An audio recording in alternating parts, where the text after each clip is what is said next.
Hey friends, it's Laurie. Thanks so much for stopping by. Today I'm making 3 Halloween gnomes, a witch, a cat, and Frankenstein, and I'm using mostly Dollar Tree supplies.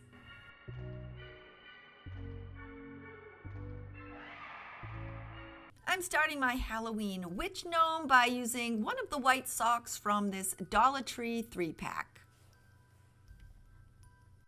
I also picked up a pair of witch socks at the Dollar Tree, but you can use any kind of socks for this project.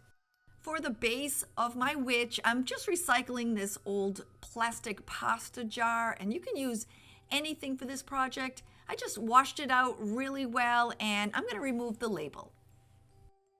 To prevent the container from tipping over and giving it some stability, you'll need to add something heavy to it, and I had picked these glass beads up at the Dollar Tree a while ago, so I'm going to add these in to give it weight. You can use anything you have on hand, even some rocks that you'll see I used in my next project. With that complete, I'm now using one of the white Dollar Tree socks, and I'm just sliding it over my container. I'm then taking one of the witch socks and I'm sliding it over the white sock. And the reason I'm doing this is it just prevents any see-through basically on the front of your witch. Once I have it in place, I'm then going to cut down the center of the witch sock and tie it into a couple of knots. For the witch's hat, I'm kind of cheating a little bit and I'm not making it from scratch. I found this cute ghost at the Dollar Tree and the hat is the perfect size, so I'm just removing it from the fabric to use on my witch. The hat's made of felt and it did not want to release from the back part of the fabric, so I just used my scissors to cut it free. I then removed the ribbon, the hang tag, and the little hanger on the top. I still have a little piece of the white fabric attached to the hat, but that'll be hidden later when I put the witch together. Attaching the hat to the base is super easy. I'm just adding some hot glue and then placing the hat over the knots. To give my witch some hair, I'm going to use some of this creepy cloth from the Dollar Tree. You'll also need a pipe cleaner or chenille stem, and any color will work. I measured the cloth just under the hat and to the bottom of the base to get an idea of how long I wanted her hair to be.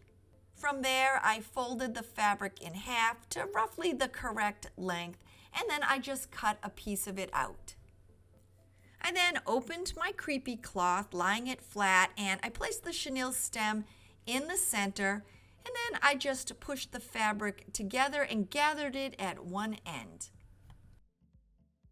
I then just continued cutting the cloth and gathering it under the chenille stem.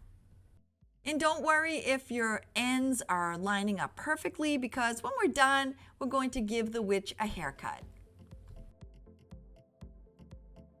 To attach it all in place, I'm then adding some hot glue to the top of the chenille stem and then folding the creepy cloth over it. To add her hair to the base, I'm adding some glue just under the edge of the hat on the back, and I'm attaching it into place. I then continued adding the hot glue under the hat and just working my way around with her hair. When I came to the front, I just twisted my 2 chenille stems together and kind of tucked them up against the hat, but depending on the size of your container, you can just snip them off. I know what you're thinking, this looks like one hot mess, but I'm just going to use my scissors and give her a haircut, and she cleans up pretty nice. I'm making a Halloween tutu for my witch, and I'm starting off with a piece of Dollar Tree jute, large enough to wrap around the base and tie off in the back. For her skirt, I'm using this pretty sparkly orange Dollar Tree tool along with some plain black tulle. I'm not measuring out my tool, and I'm cutting the black in about 2-inch wide pieces. I'm cutting my orange tool at about 1 inch wide each, but if it's a little larger or a little smaller, not to worry because it won't matter. To put the tutu together, I'm starting with 2 pieces of the black tulle. I'm folding them both in half so I have a little loop on the top. I'm then placing my tulle under the jute and sliding the 2 little tails through the loop. Once it's pulled tightly against the jute, I'm now moving on to the orange tulle. I'm only using 1 piece of orange, and this is a little trickier because it's shorter in length, but I'm just following the same instructions. I'm folding it in half, having the little loop on the top. I'm placing it under my jute, sliding through the tails, and then pulling it tightly against the black tulle. I'm using 2 pieces of the black tulle and only 1 of the orange because the black tulle is much thinner. So when I originally just tried 1 piece, it didn't really show up too well. So that's why I ended up using 2. I continued adding my black and orange tulle until the tutu was complete. When I'm done, I'm then using my scissors to trim away any of the uneven ends. Attaching it to the witch is super easy. I just wrapped it around her waist and I tied it tightly in the back. I then cut off the extra jute ends and used some hot glue to hold the tutu in place. To make her nose, I'm using one of the table tennis balls from the Dollar Tree. To make it easier to paint, I like to pop a small hole in the back of the ball with my skewer. I'm then using this pretty green acrylic paint and I'm going to end up giving it 2 coats. Once it's dry, I then add on some hot glue and attach it under the witch's hat. I then added some hot glue to the top of the witch's nose and I attached her hat to that. This step is completely optional. I'm going to be adding 2 ponytails to her hair and I'm just cutting a small section of the cloth. I cut off 2 pieces of black ribbon and then I tied a piece of her hair on both sides. I'm making my ponytails this way, but you can tie your ribbon directly on and that will work great too. Once they were both tied off, I then used this cute orange polka dot ribbon that I found at Michael's and I made 2 simple bows. I then used my glue gun to attach both where I tied off the hair. To add on some arms, I'm using the other witch sock. I cut it about halfway to the heel and then I cut it in half. On the inside of the sock, I added a line of hot glue and I attached the 2 sides together. I waited for them to cool and then I turned them inside out. Then using my glue gun, I attached some glue to the underneath part of the arm and then attached them to the witch's body. What's a witch without her broom? So I'm adding one of these long-handled brooms that I found at the Dollar Tree. It was a bit long, so I cut it down to size and then I attached it between her 2 hands. To hide the glue on her hat, I'm using a piece of this Dollar Tree witch ribbon and I'm just wrapping it around and cutting it to size. The ribbon is wired, so I'm folding each side to the center and then attaching them together with my glue gun.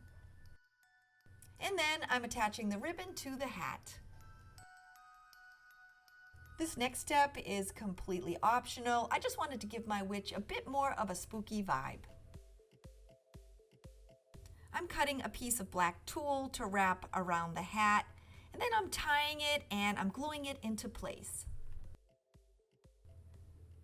I made a bow out of the same black tulle and then hot glued that into the back center of her hat.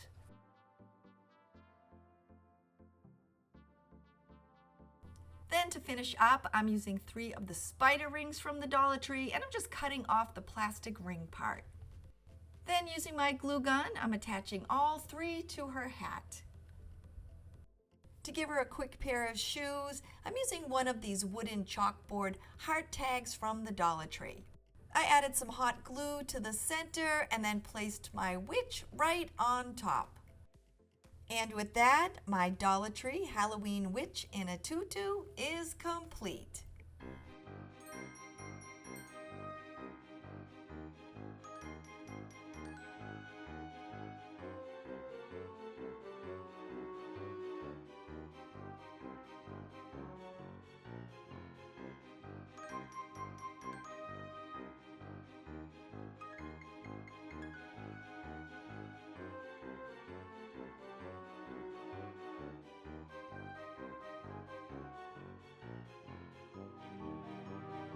To start my Halloween cat gnome, I'm using one of the Dollar Tree tubular gift boxes, and I'm only using the bottom half.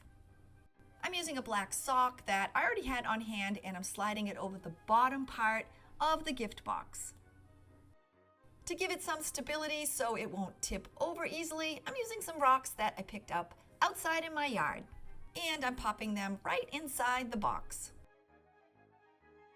To help secure the end, I'm using a rubber band, and then just like my last project, I'm going to cut down the center of the socks and tie them into a knot. To make my gnome's beard, I'm using one of the mop heads from the Dollar Tree, and I'm cutting off 16 strands. I've used the Dollar Tree mop heads for some of my other gnomes, and I have that playlist linked below in case you'd like to check it out. Once I have them all cut, I'm just lining one right up next to the other. You'll need a chenille stem, and you can use any color you have on hand. To attach my beard together, I'm running a line of hot glue right down the center of the mop strands. I'm placing my chenille stem in the glue and then folding one side of the strands over to the other. This part is super easy. All you need to do is just start unraveling each of the mop strands. When you're done, you'll have this really cute beard, and what I like to do is just take my scissors and kind of shape it into a triangle. With my beard complete, I'm trying it up against the cat's body to decide where I want to place it, and then I'm attaching it with my glue gun. I'll be tucking the chenille stems under the cat's hat. I painted an orange nose just like my witch's nose, and using my hot glue gun, I attached it just above the beard. For the gnome's hat, I'm going to use this black kid's hat from the Dollar Tree, and I tried like crazy to get that little patch off, but it was really attached on there. So I ended up just leaving it, and I folded the flap down on the hat. I then pulled it over the gnome's head and kind of positioned it over his nose and around the beard. Once I had it in place, I then added some hot glue to the top of the nose and attached the hat.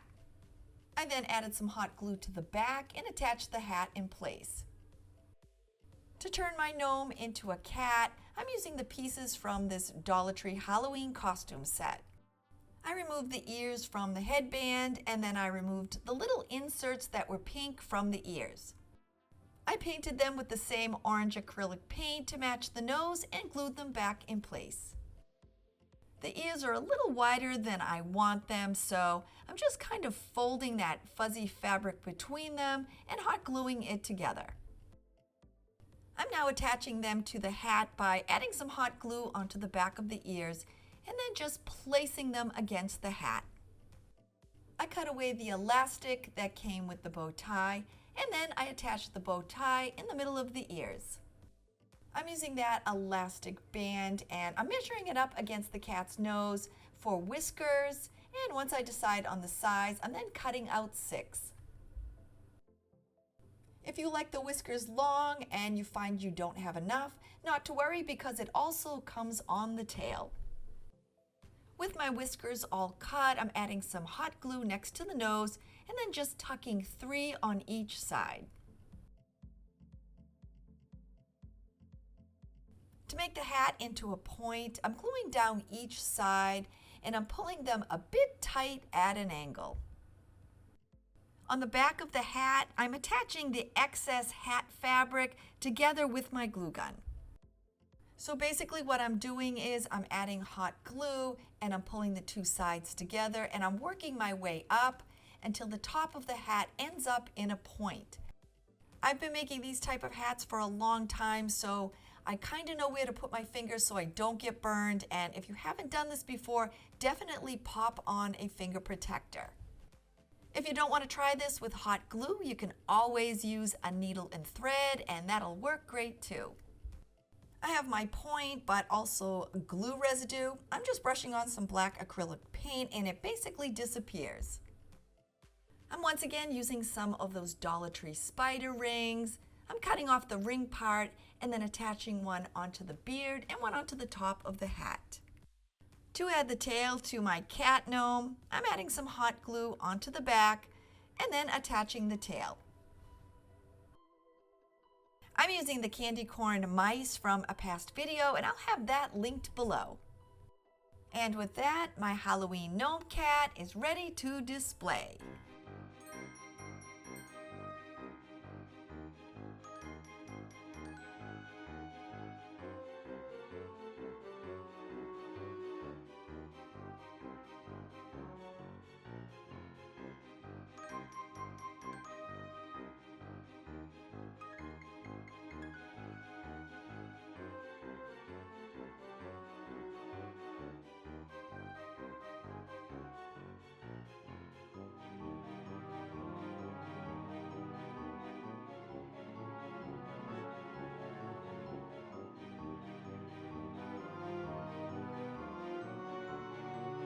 For my Frankenstein gnome, I'm using one of these felt treat bags, and I actually found these at Dollar General. But you can find similar bags at Dollar Tree and Family Dollar.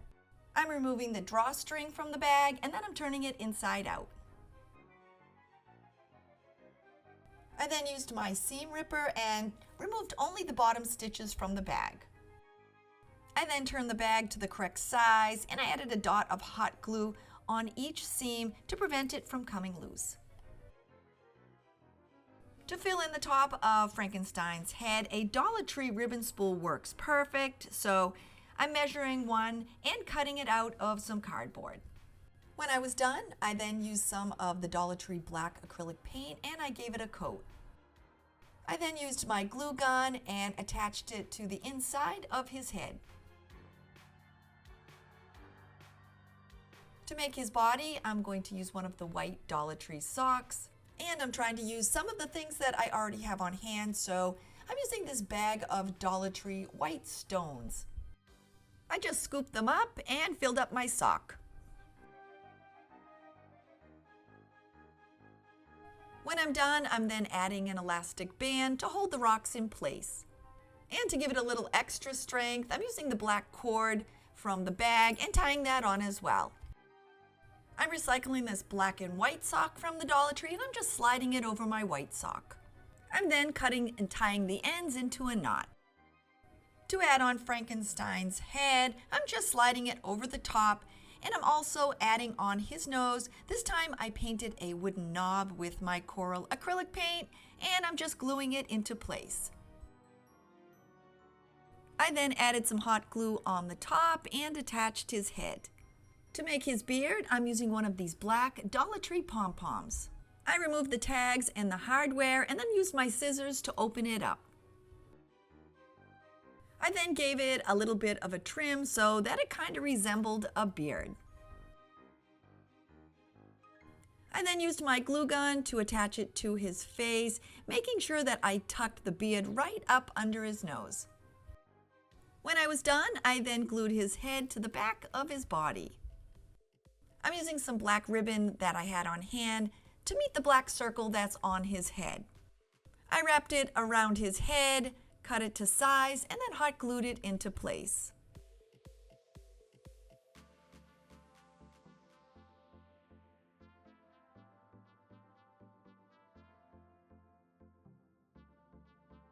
My ribbon is a little bit taller than his head, so I just used my scissors to snip off the excess. When I'm done, to hide the green that's showing, I'm just using my black paint and giving it a coat. To make the bolts for his neck, I'm using these two wooden clothespins, and I'm cutting them to about 1 inch or so in size, and then I'm painting them with my gray acrylic paint. Once they're dry, I'm then hot gluing them to the side of his neck. For his arms, I'm using one of the Dollar Tree skeletons, and I'm just removing it from the elbow down. I'm then painting the arms black and the hands green with my black and green acrylic paint. With both of them dry, I'm using the same black acrylic paint, and I'm going to give him some fingernails. To add them on, I'm just adding some hot glue to the inside of the arms and attaching them to the body. I'm using 2 of these tumbling tower blocks from the Dollar Tree as his shoes, and then the third one I'm using to balance his bottom. I added some hot glue to the end of each block, and then I just placed him on top. I then placed some hot glue on the last block and tucked it under his bottom to balance him off. To give him that creepy Halloween vibe, I'm then adding on one of the green spiders from the Dollar Tree.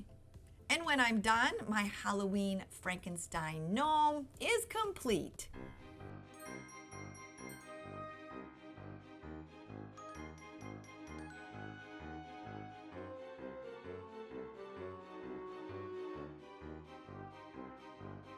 If you've made it to the end of this video, thank you so much for hanging out with me, and I hope you enjoyed making these Halloween gnomes.